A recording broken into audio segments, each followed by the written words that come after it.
Boa noite você que está se conectado com a gente. Que Deus abençoe muito a sua vida, a sua casa, em nome de Jesus.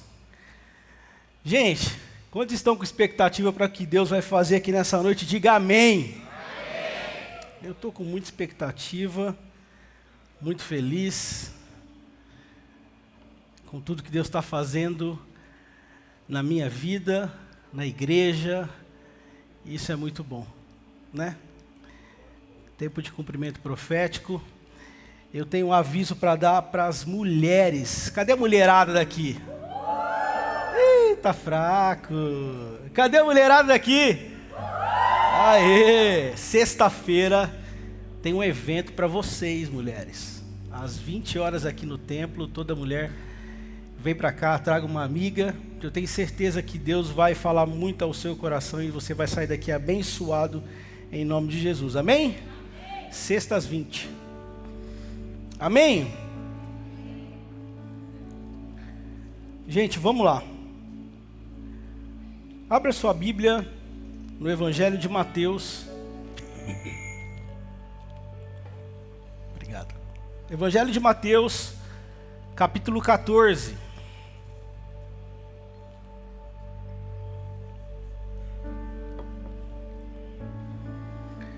Evangelho de Mateus, capítulo 14, versículo 24.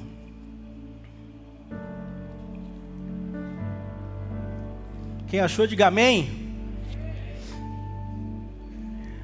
Diz assim: e o barco estava já no meio do mar. Repete comigo, no meio do mar. Açoitado pelas ondas, porque o vento era contrário. E o barco estava já no meio do mar, açoitado pelas ondas, porque o vento era contrário. Pai, muito obrigado, Deus, por essa palavra, Jesus. Te louvamos, te engrandecemos, te adoramos nesse lugar. Pai, eu creio que os corações já estão preparados para receber a sua palavra aqui nessa noite. Que toda semente, toda palavra lançada desse altar possa encontrar espaço nos corações aqui nessa noite. E possa produzir frutos em cada vida aqui presente, em nome do Senhor Jesus. De igual modo também as pessoas que estão conectadas, que o Senhor possa alcançá-las e falar ao coração delas em nome do Senhor Jesus. Assim nós oramos e te agradecemos. Amém. Eu fiquei boa parte do meu tempo tentando pensar num tema. Minha esposa sabe disso. Falei, meu Deus, a mensagem está pronta. Que tema. Mas o tema dessa mensagem é começo, meio e fim. Começo, meio e fim. Quando eu olho para esse texto, em alguns versículos anteriores, nós vamos ver Jesus recebendo uma notícia de que João Batista, o seu primo, havia sido decapitado. Jesus recebe essa notícia tanto triste, pesada, e a Bíblia vai dizer que ele vai sair para um lugar à parte, um lugar deserto, e sabendo, porque Jesus, por onde ele passava, muita gente andava perto dele, as pessoas queriam estar perto de Jesus, as pessoas queriam andar perto de Jesus, as pessoas queriam estar onde Jesus estava. E a Bíblia vai dizer que grande multidão estava ali à espera de Jesus. E aí Jesus, se compadecendo da multidão, ele vai curar os enfermos. Ele vai abençoar as pessoas. Ele vai sarar, ele vai curar. E aí, ao entardecer, a Bíblia diz que os discípulos pedem para Jesus despedir a multidão, para que eles comprassem comida. porque já estava tarde. Aí Jesus, ele vai ensinar os discípulos mais uma vez. Porque andar com Jesus é aprender a todo tempo. Andar com Jesus é aprender a toda hora. Tudo ele tem algo para te ensinar. E nessa ocasião ele vai ensinar os discípulos mais uma vez. Que ele tem prazer em abençoar. E Jesus não deixa que ninguém saia da presença dele com fome. Então Jesus vai ensinar aos discípulos que ele vai fazer algo para aquela multidão. E eu quero trazer aqui para você nessa noite. Você pode ter vindo aqui com o anseio de receber algo. E você pode ter certeza que você vai receber. Porque Deus tem prazer em te abençoar. Deus tem prazer em abençoar a sua vida, a sua casa. Deus tem prazer em abençoar você. Deus tem prazer em curar você e abençoar as suas finanças. Deus tem prazer em abençoar a sua família. Você não vai sair daqui essa noite de mãos vazias. Eu posso ouvir um amém? Amém. Depois Jesus vai sair desse cenário e ele vai para a beira do lago.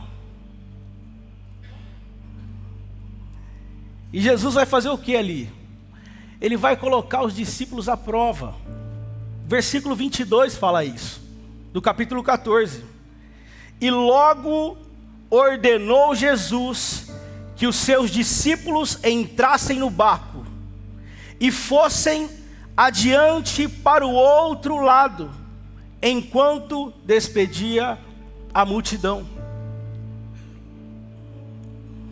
Aqui a palavra ordenou Jesus. Em outras traduções é compeliu os discípulos.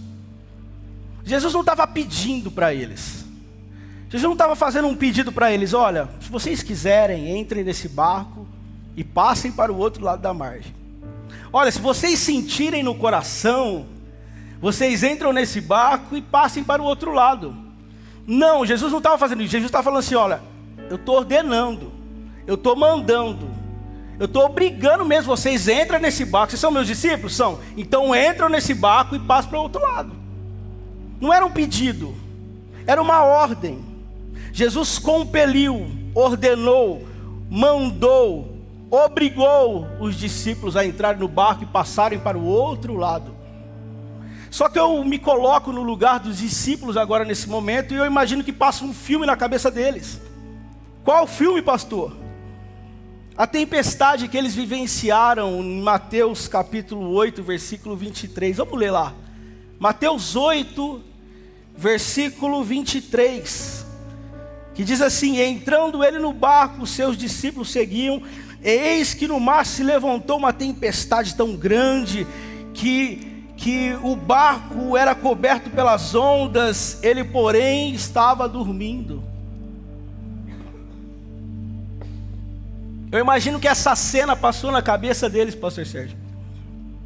Eu imagino que essa cena passou na cabeça dos discípulos. Jesus está mandando eu entrar dentro do barco. Nós vivenciamos uma tempestade ali atrás. Só que nesse momento, Jesus não está dormindo no meu barco. Jesus está colocando eu no barco sozinho e está me liberando uma ordem: passa para o outro lado. Então, eu imagino que passou muitas coisas na cabeça desses discípulos. E aqui eu começo a desenvolver algo com você nessa noite, nessa mensagem. Porque é uma jornada cristã. Quando eu aceito Jesus, quando eu recebo a Cristo, eu começo uma jornada cristã. Eu começo uma jornada com Ele. E essa jornada, quando eu olho para a vida cristã, eu comparo como uma corrida. Tudo bem que eu não pareço alguém que corre muito, né? Mas eu estou procurando correr mais agora. E eu vou chegar lá, se Deus quiser. Minha mulher está me ajudando, e meu personal também. Muito. Ele está sendo usado por Deus para me massacrar. Mas está sendo bênção. E eu comparo como um percurso, como uma corrida. Tem começo, tem meio e tem fim. A Bíblia fala lá em Filipenses 3, 13, 14, irmãos, Não pense que eu mesmo já os tenha alcançado, mas uma coisa eu faço, esquecendo das coisas que para trás ficaram, aí eu avanço para os que estão adiante, prossigo para o alvo, a fim de ganhar o prêmio do chamado celestial de Deus em Cristo Jesus. Uma jornada, perseguir alvo. Quantos aqui quer alcançar o alvo? Quantos aqui quer chegar no final e falar, guardei a fé, entrei no reino, graças a Deus? É o desejo do nosso coração, é a jornada, começo, meio e fim. Todo percurso tem esses 3 pontos, tem o começo, tem o meio e tem o final. É o percurso. O começo é maravilhoso, gente. O começo não é um ponto crucial, é um começo. O começo tudo é gostoso, o começo tudo é maravilhoso. Quando você casa, você sabe disso. É maravilhoso, é amor, é fofinho. Ai, tá tudo bem, tá tudo jóia, tá tudo jóia. É o começo, é uma maravilha. Começa na academia, as primeiras semanas, né, Patrick? É maravilhoso, cara. Você vai, você corre, você posta aqui, tá pago. Depois, né, a gente para de postar, porque senão os haters vêm. Então o começo nos empurra. O começo nos empurra. Não é um ponto crucial. Todo começo é uma maravilha. Todo começo é gostoso. Todo começo é festa. Nós estamos preparados no começo, fisicamente, tecnicamente, psicologicamente. Está maravilhoso. É o começo. Começo da vida cristã, gente. Fala a verdade. Primeiro amor. Você pode fazer qualquer tipo de evento aqui. Ele vai vir. Porque o começo é o amor. Não, eu vou. Ó, tem aqui, estou precisando aqui para ajudar a limpar. Venho, eu venho. Ó, estou precisando aqui para carregar banco. Eu venho também. Ó, esses bancos só Jesus. Mas vem. Por quê? É o começo. É o primeiro amor. Está disposto a largar tudo pelo Evangelho. É o começo. Então o começo, ele não é um ponto crucial, porque o começo nos empurra para algo. O começo, ele nos empurra para o propósito. É fácil. É o começo. O final também não é um ponto crucial da caminhada. Porque diferente do começo que nos empurra, o final nos atrai. Por quê? A medalha está ali, eu estou vendo que está ali. Falta só 100 metros, eu vou pegar minha medalha, eu vou desistir agora? Jamais. Eu vou chegar. Então, o final também não é um ponto crucial, porque o final nos atrai. Quantos aqui conhecem a história da Gabriela Anderson, Olimpíadas de 1984? Talvez o senhor deve conhecer, pastor Douglas. Ela é uma moça que é a primeira maratona de mulheres lá em, deixa eu ver a cidade aqui, Los Angeles. E ela foi, e no meio da caminhada começou a dar cãibra no final. Tem a foto dela aqui. Eu acho que o pessoal da mídia está com ela lá. Aqui. Eles falam que ela já estava a ponto de... Pode valer mais do que uma medalha. Aí vem mas ela. 42 É uma quilômetros. vitoriosa. E ela fala assim, os médicos falaram assim, ó, desiste, para, o seu corpo não vai aguentar, porque começou a dar cãibra, ela começou a se torcer toda. Tem a história dela, mas ela não desiste. Por quê? Porque ela entra no estádio, ela vê o ponto final. Ela olha para aquele ponto final e ela vê que ela vai chegar. Muitas pessoas já tinham desistido no caminho, mas ela continuou. Por quê? Porque o final estava atraindo ela. E ela continua, e os médicos chegam e falam, ela sai, e ela continua, e ela passa. E quando ela passa do ponto final, os médicos agarram ela. Acho que tem até um vídeo aí, não tem? Tem um vídeo dela. Os médicos agarram ela, por quê? Porque ela desmaia. Ela chega a desmaiar. Mas ela...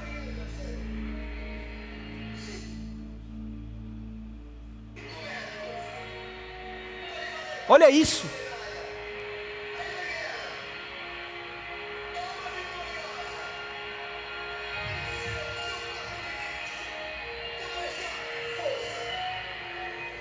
essa mulher ficou marcada, ela não ganhou a prova. Ela foi a última colocada. Mas ela marcou o mundo com a atitude dela de terminar a caminhada, de completar a carreira. Por quê? Porque o final nos atrai. A medalha, a conquista, terminar a prova, conseguir terminar a prova, alcançar. Então o final não é diferente do começo, que o começo nos empurra, mas o final também nos atrai. Então o ponto crucial não é o começo e não é o final. O ponto que requer a minha e a sua atenção, o ponto em que nós temos que ter mais atenção, é o meio do percurso. É o meio do percurso onde nós temos que ter mais atenção. Porque nós vamos olhar aqui no versículo 24 do capítulo 14 de Mateus,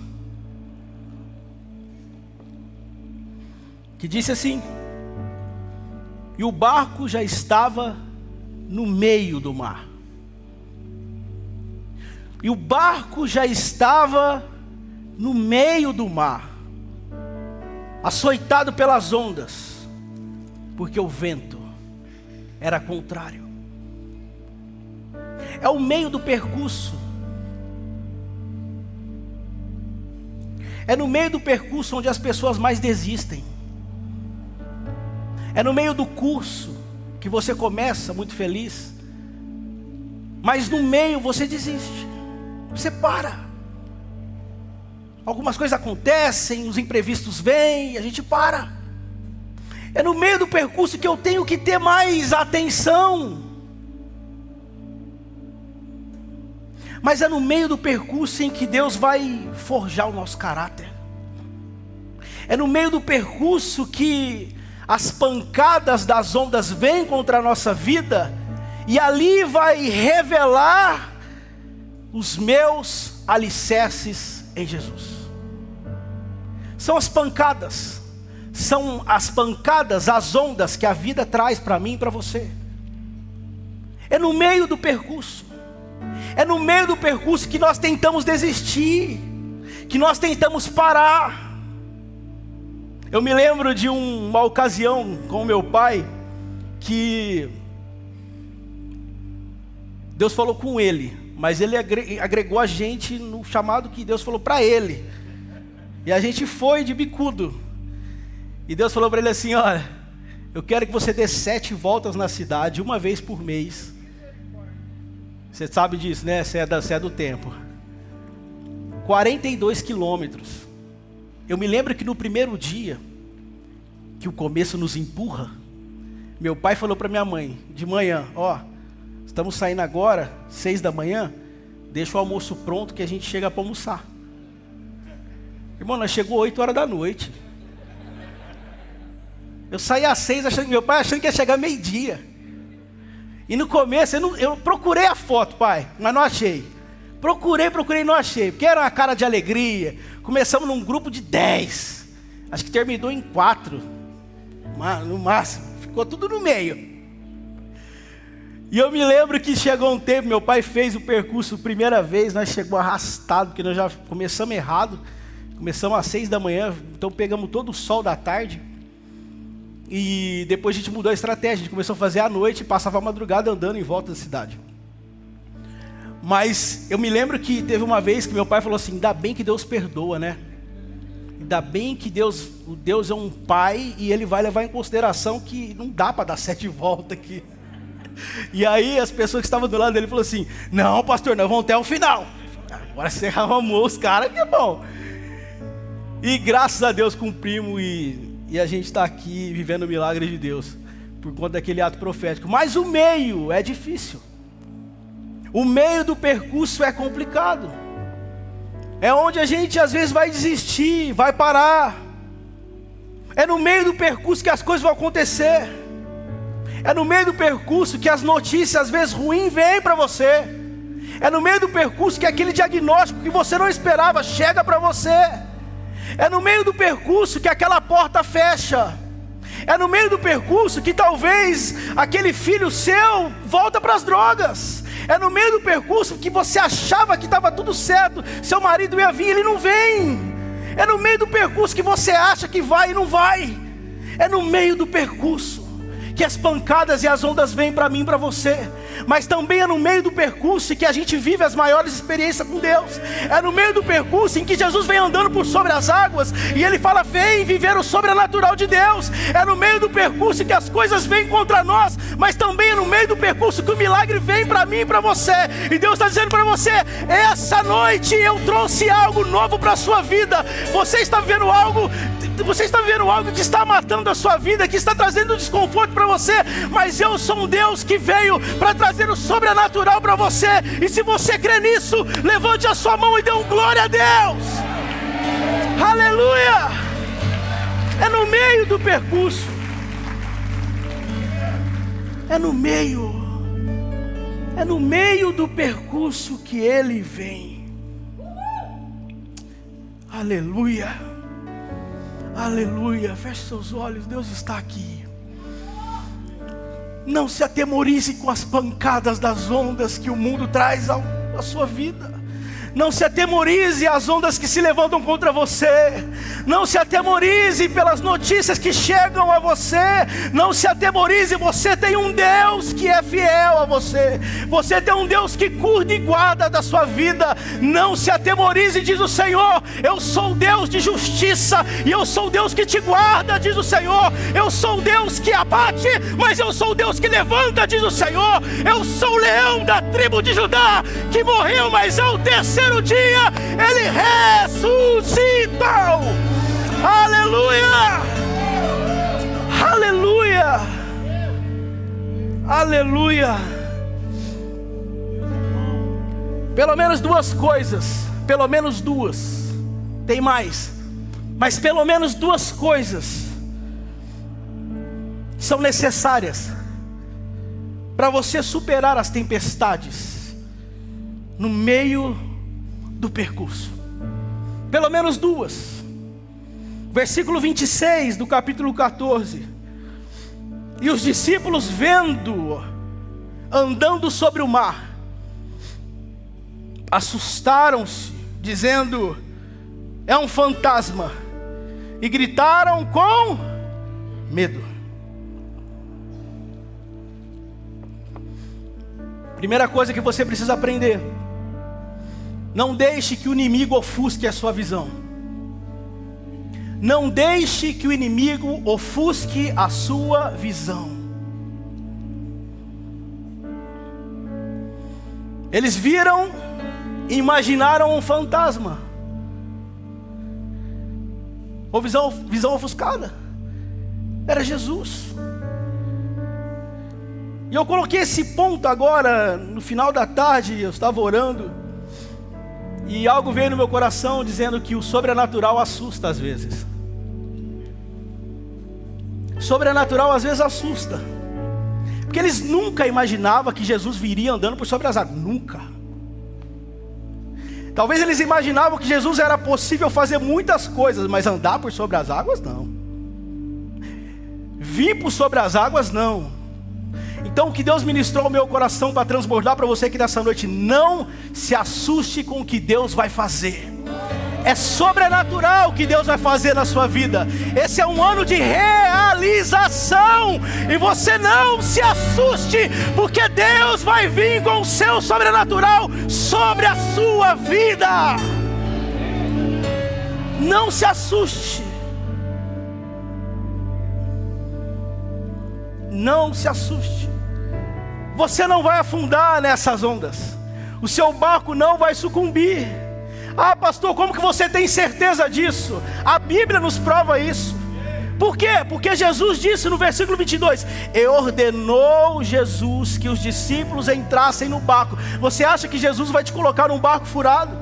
Você acha que a promessa que Ele fez para você é uma mentira? Você acha que aquilo que ele falou para você é uma mentira? Ele só fez isso para mexer com o seu ego, mexer com o seu coração, mexer com as suas emoções? Não! Se ele liberou uma palavra, ele é homem para cumprir, diz o Senhor. Ele é homem para cumprir. Se Jesus disse, passe para o outro lado, passe para o outro lado. Sabe o que Jesus estava querendo dizer? Eu estou te garantindo o outro lado, pode ir tranquilo. Se eu falei para você que você vai chegar do outro lado, pode chegar do outro lado tranquilo, porque vai vir onda, vai vir tempestade, mas você vai continuar de pé. Por quê? Porque a minha palavra é que te sustenta, diz o Senhor. É a minha palavra que te sustenta. Quando a onda vem, quando o inimigo vem, ele bate com a palavra de Deus, ele bate com a liberação de Jesus, ele bate com a palavra de Deus. Nada vai te deter, nada vai te parar. A sua promessa sobre você vai se cumprir. Aleluia, aleluia, aleluia, aleluia. Quem te deu a missão te garante. Quem te deu a missão te garante. Há uma frase muito linda, é que o navio pode navegar contra as correntes quando a sua missão é forte. O navio pode navegar contra as correntes quando a sua missão é forte. É Jesus que te deu a missão. É Jesus que te deu a promessa. É Jesus. E o segundo, versículo 27. Jesus, porém, lhe falou logo dizendo, tende bom ânimo, sou eu, não temas. Sabe o que Deus está dizendo para você? Esse segundo ponto, tende bom ânimo.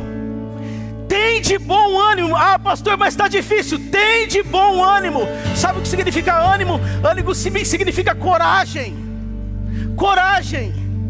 Excesso de determinação diante de uma circunstância perigosa. Excesso de determinação diante de uma circunstância perigosa. Sabe o que Deus está querendo dizer para mim e para você?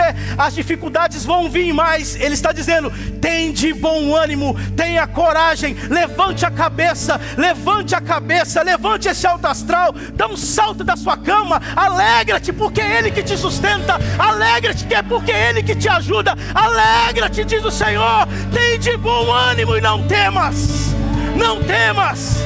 Não temas, não temas. Se coloque em pé.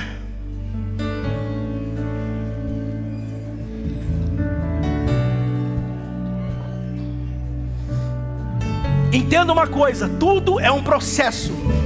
O meio é um processo para Deus derramar sobre você o propósito que Ele tem na sua vida. Talvez Deus está te preparando nesse meio do percurso para te dar algo que você jamais esperava realizar. Mas Ele está te preparando, ou seja, Ele está te dando estrutura para suportar toda a promessa e a palavra que Ele deu sobre a sua vida, diz o Senhor. Tem de bom ânimo, alegra o seu coração. Deus é contigo, você não está só, você está sobre a minha palavra. Entenda uma coisa, céus limpos não constroem fé, são os dias nublados. Céus limpos não constroem fé, porque eu estou olhando, está limpo, não vai chover. Mas nos dias nublados é que constrói a fé no meu coração. São os dias de incerteza que Ele gera e brota dentro de mim algo sobrenatural na sua vida. São os dias nublados. Entenda uma coisa, mar calmo não faz bons marinheiros. Mar calmo, água parada não faz bons marinheiros. São as tempestades que fazem os melhores marinheiros. São as tempestades que elevam a minha grandeza em Deus, que eleva a minha fé, que eu acredito mais, que me faz confiar mais. Por quê? Porque não é pela minha força, é pela força dEle. Porque não é pelo meu jeito, pela minha forma, é pela forma dEle. Porque quando me esgota as minhas saídas, os meus recursos, eu olho e falo assim, é só por Deus.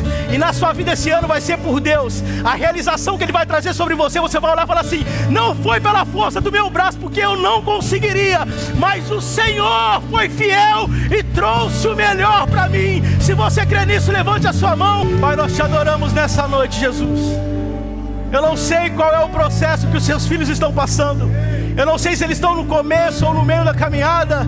Eu não sei que ondas estão assustando eles. Mas o Senhor diz para você essa noite: eu sou contigo, diz o Senhor. Você está debaixo da minha tutela. Você está debaixo da minha visão. Você está debaixo de uma ordem. Você está debaixo da minha palavra, diz o Senhor. Fique tranquilo, acalma o seu coração, porque eu sou fiel contigo. Se eu te prometi algo grande, eu sou fiel para cumprir esse algo grande. Só não duvide da minha promessa, só não duvide da minha palavra, só não traga dúvida diante daquilo que eu estou trazendo para você. Por quê? Porque eu sou fiel, porque eu sou Deus e eu posso todas as coisas na sua vida. Ah, Espírito Santo, aviva o seu povo, Deus. Aviva o seu povo, Deus. Aviva o seu povo, Jesus. Ah, te adoramos, Jesus. Te engrandecemos, Jesus. Te engrandecemos, Jesus. Ah, Espírito Santo, te adoramos, Jesus. Aleluia. Te adoramos, Jesus. Muito obrigado, Deus, por tudo. Muito obrigado pela sua fidelidade. Muito obrigado, Senhor, pelo seu cuidado. Muito obrigado, Jesus. Nós só temos te agradecer. Tem de bom ânimo. Tem de bom ânimo. Não temas, diz o Senhor. Tem de bom ânimo. Ah, Espírito Santo, aviva, Senhor, como em Abacuque 3:2. Aviva, Senhor, não no começo ou no fim, mas no meio dos anos do seu povo. Aviva, Senhor, a sua obra no meio dos anos. Aviva, Senhor, o seu povo. Anima-te, diz o Senhor. Acalma o seu coração, diz o Senhor, porque eu sou fiel contigo, em nome de Jesus. Amém. Deus te abençoe.